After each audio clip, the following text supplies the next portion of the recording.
This video is not directed at kids, it is intended for a mature audience only, and may contain the use of curse words. No children under the age of 13 should watch this video. This is your spoiler warning for Spyfall Part 1. If you have not seen the first half of the story, please stop watching now. After one full year away from our screens, Doctor Who has finally returned, kicking off Doctor Who's 7th decade with a brand new series of the show, and I genuinely believe this is a great way to kick off Jodie Whittaker's 2nd season as the Doctor. Already, this series seems to be improving upon the previous series of the show. This opener is a really strong way to kick off this new part of the show in this decade, and is an even better episode than The Woman Who Fell to Earth from 2018. In addition to that, Jodie Whittaker feels very comfortable in this role, and I really thoroughly enjoyed her in this episode. It feels as though she is really creating her own vision of the Doctor that is unique to previous incarnations, while also feeling true to the character as a whole, and she has some really great moments in her performance throughout the episode. Although it wasn't amazing, I did enjoy the opening to this story. It was a good setup to the story and flowed perfectly into the opening titles, which are not at the start of the episode this time around. Personally, I'm okay with this, although I do hope that this is a one-off because I really liked starting with the opening titles in Series 11, but odds are we'll be seeing this more than once this series. I do really enjoy how we are reintroduced to the companions in this one. We see them each living their separate lives, something we actually don't see much throughout Series 11, so I really appreciated that.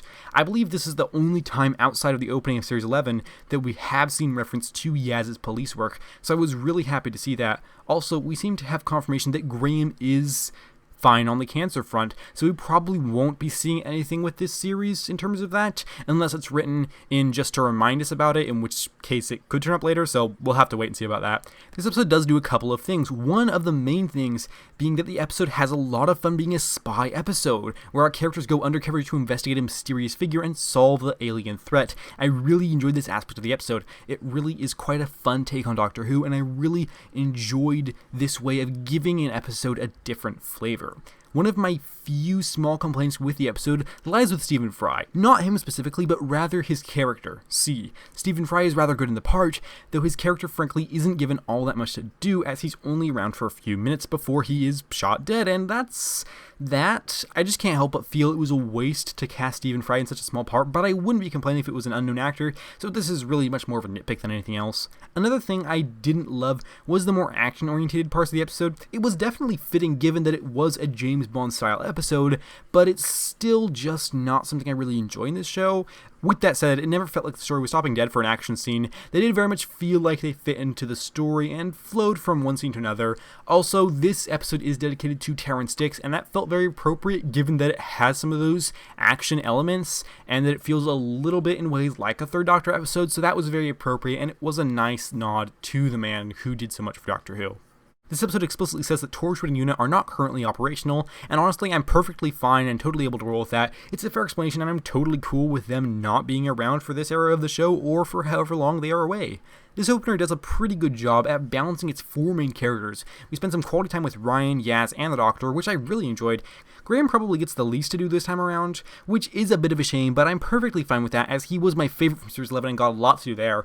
Also, I love the look of the TARDIS fam in their tuxes. I thought that was great, especially 13. I was happy to see Ryan and Yaz together during this one. They do have good chemistry and are genuinely fun together, so I thought it was a wise decision to have them working together during this one. Also, we have a couple lines of dialogue where we learn that Yaz's sister has been trying to get Ryan's phone number. We get what may seem to suggest that there could be some sort of a romantic development with Ryan and Yaz, and that could be an undercurrent in their friendship, but that has an equal chance of being simply their platonic relationship. And if I'm being honest, I do hope that nothing romantic develops between these two, but regardless, I will be keeping more of an eye on them throughout the series. We are introduced to a brand new character by the name of O in this one, who tags along for the majority of the episode, and he was a perfectly fine character. I didn't feel that we got to know him very well over the course of the episode, which makes sense given what the episode was actually doing. I actually thought the show was setting him up as a romantic interest of Yaz, based purely off of this one shot and this little moment between them, which I was slightly concerned about, but fortunately that seems not to be the case. I would be lying if I said I didn't have reservations about the Master returning so soon after Series 10, as it really has only been 13 episodes since we last saw the character. In fact, I made a whole video on my reservations of having so many returning villains in Series 12. You can check that out if you like, either at the top of your screen or in the description below, but my reservations are surface level. They have to do with the actual amount of time between appearances and the frequency of these characters returning. I'm somebody that didn't really want to see the Master return until at least Series 14, really. But with that said, I couldn't help but love the end of this first part.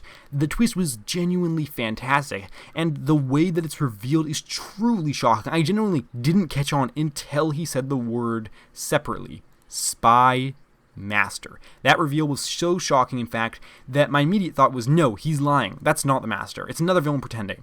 And while I still think that there is a small chance of that, I'm pretty much at the point where I'm convinced that he is indeed an incarnation of the Master, especially because of this video that the BBC released where the actor broke down the history of the Master, and there is a small possibility, I think, that he could be somebody in line with Jackson Lake, where he believes he's the Master, but he's not actually. But even then, he would still count as an incarnation of the Master. Like I said, that's not likely. Almost entirely certain that he is the definitive Master.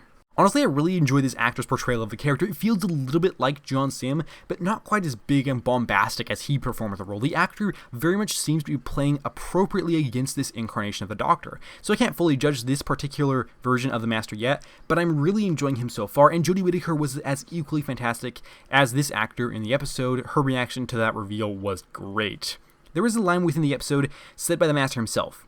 Everything that you think you know is a lie. This is honestly a very overused piece of dialogue. It's used in trailers a lot, and on that level I don't like it, but it also can't help but make me even more fascinated for the following part of this story. I really can't overemphasize the impact this ending had on the episode. It lifted it from a really good episode to a really great episode. It's not quite on the level of Utopia for a couple of reasons I might discuss later, but it's still a rock solid episode. Also, through rewatching the episode, one of the things I discovered was that the character of O just worked better for me. Once I understood that he was the Master, I saw it through a different lens, and it just made the experience more interesting and more understandable, and it just clicked better for me. And as it turns out, the Master is connected with creatures from another universe. How exactly that will play out, or exactly how that will all come together, we don't really know yet, but those creatures were rather interesting. It seemed at one point that they were actually eating members of the Australian Secret Service, or something that at least looked like that, which was very strange. Also, the scene in which one of them started to break into the TARDIS was great and thoroughly engaging. I'll be very interested to see what else we find out about them in the following part on Sunday. Also, we didn't get terribly much from Lenny Henry's character in this story, but I am looking forward to seeing if he has much to do in the next part, and exactly how he's connected to the Master, as we did learn that he is connected to the creatures we saw throughout the episode. We still don't know why he is 93% human, so I'll be interested to learn that soon. In addition, I wanted to mention that this episode really looks visually fantastic, as did Series 11. The show was gorgeous then, and it is still gorgeous now. The music is also great, just as it was last time. It does feel like it's taking up just a bit more space this time around in terms of how much you notice it in the given episode, which is not a bad thing, just something worth noting. Also, there is a bit of a James Bond style piece of music that is used when our fam show up to Daniel Barton's birthday party, and I really appreciate it and enjoyed that. Overall, this episode was great. It has a really enjoyable story with our main cast featured brilliantly and a shocking twist to elevate a solid first part to a great one. Everything about the show feels just as good as the previous series, and in some places even better. A great opener to a brand new series and a brand new decade of the show. Spyfall Part 1 earns a rating of 9.25 out of 10.